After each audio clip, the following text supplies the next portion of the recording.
जहानाबाद के कनौदी गांव के पास अर्धसैनिक बल के रिटायर्ड जवान द्वारा संचालित कैंटीन के सामने हुई गोलीबारी की घटना में कैंटीन संचालक के मारे जाने की जानकारी सामने आई। अहले सुबह हुई इस गोलीबारी की वारदात ने प्रशासनिक अमले को सन्न कर दिया। आनन फानन में एसपी समेत सभी वरीय प्रशासनिक अधिकारी दलबल के साथ घटना स्थल पर पहुंचे और घटना स्थल का बारीकी से मुआयना किया। सबसे पहले आपको सुनाते हैं घटना स्थल पर पहुंची एसपी ने शुरुआती जांच पड़ताल के बाद क्या पाया। देखिए, अभी जो जितना यहाँ पे पीओ का मैंने विजिट किया है और ऐसा देख के प्रतीत हो रहा है कि यहीं पे गोली मारी गई है, जो कि पूल ऑफ ब्लड यहाँ पे मौजूद है। जो अगल बगल वाले लोग हैं उनके द्वारा बताया जा रहा है कि अपाची मोटरसाइकिल से लोग आए थे और 3 लोग थे।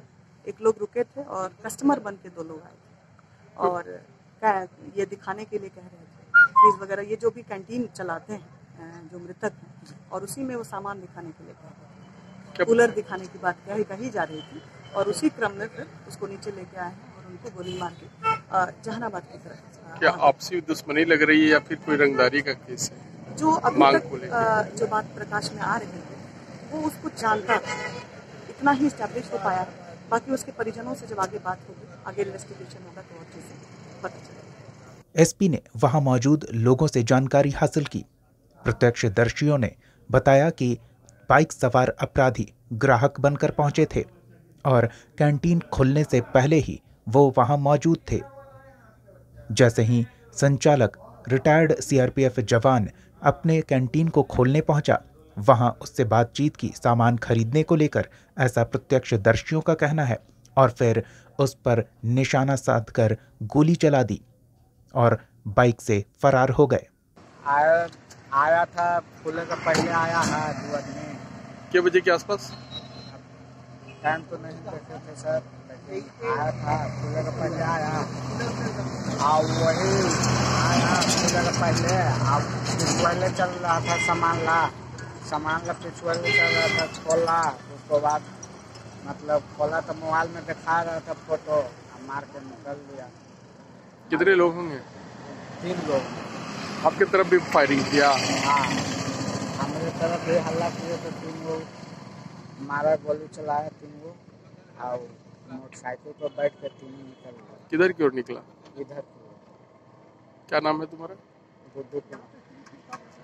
घटना के बाद आनन फानन में गोली से गंभीर रूप से घायल हुए व्यक्ति को लोगों ने सदर अस्पताल पहुंचाया।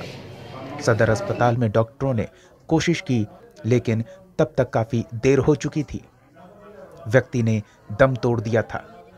इस दौरान सदर अस्पताल में कोहराम मच गया। परिजनों ने जमकर हंगामा किया। घटना की सूचना मिलते ही सदर विधायक सुदय यादव भी सदर अस्पताल में पहुंचे, पीड़ित परिजनों से मुलाकात की, उन्हें सांत्वना दी और इस घटना को लेकर सूबे में बढ़ते आपराधिक वारदात पर बिहार सरकार पर जोरदार हमला बोला। ये सब महाजंगल राज का ये सब साइन है। नीतीश कुमार जी बोलते हैं कि सुशासन की सरकार चला रहे हैं।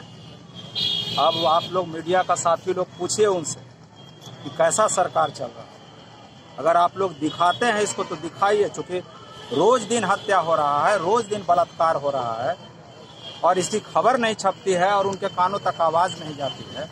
जहां एसपी के आवाज़ से महज 200 मीटर के बाद हत्या होती है, इससे शर्मनाक बात और कुछ नहीं हो सकती है। तो मतलब यह बेईमान सरकार का मुखिया सुशासन की सरकार को महाजंगल राज का संज्ञा देने का काम किया था, जिसमें सभी लोगों की आज़ादी थी बोलने की, थाना में जाके एसपी के यहाँ जाके अपनी बात रखने की। आज कोई आदमी उनके पार्टी के मंत्री विधायक की हैसियत नहीं किसी एसपी से बात करने का, और उसको कहता इसको आप बताइए ये महाजंगल राज नहीं है तो क्या है? क्या लगता है सर, प्रशासन पूरी तरह फेलवर है? पूरी तरह फेल है। रोज दिन आप गवाह हैं, कई बैंक डकैती हुआ, कई लोगों से उसके झोला से पैसा निकाल के भाग गया, कहीं कुछ नहीं हो रहा है। दिन दहाड़े हो रहा है। अब बताइए, दिन दहाड़े हत्या हो गई नौजवान का, पूरी तरह विफल है। दिन दहाड़े हुई गोलीबारी की इस वारदात में अपने घर के सदस्य को गंवाने वाले काफी शोकाकुल थे और उनमें नाराजगी भी देखने को मिली। पुलिस प्रशासन और सरकार के खिलाफ पीड़ित परिवार ने जमकर नारेबाजी की।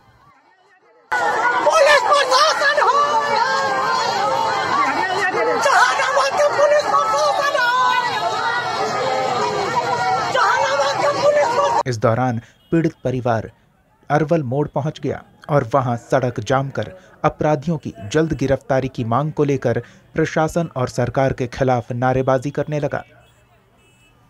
लोगों के प्रदर्शन से यातायात व्यवस्था बाधित हो गई।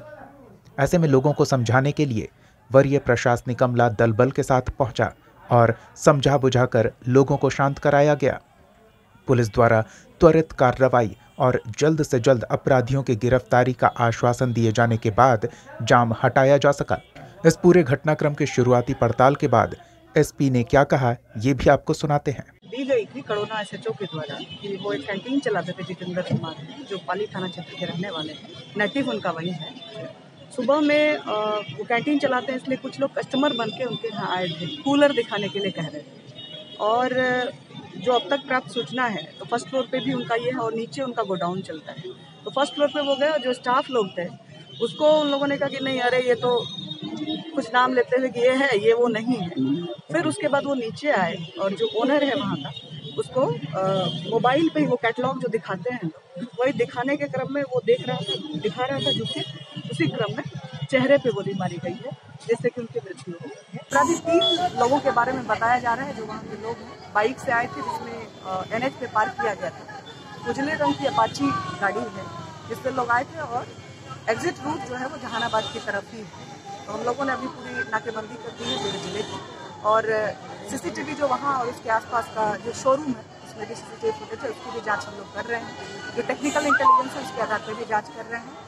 चूँकि आइडेंटिफाई करके घटना की गई है तो चांसेस है कि पुरुष से एक दूसरे को जानते हैं, कुछ पूर्व की रैली है उसके बारे में लगता है कि पुरुष से कुछ ऐसी रंजिश है, क्योंकि फर्स्ट फ्लोर पे जाके और फिर कहा कि नहीं ये नहीं है वो, तो इसका मतलब टारगेटेड था जो प्रतीत होता है। अब इसके पीछे कारण क्या है इसकी हम लोग अभी छानबीन करेंगे।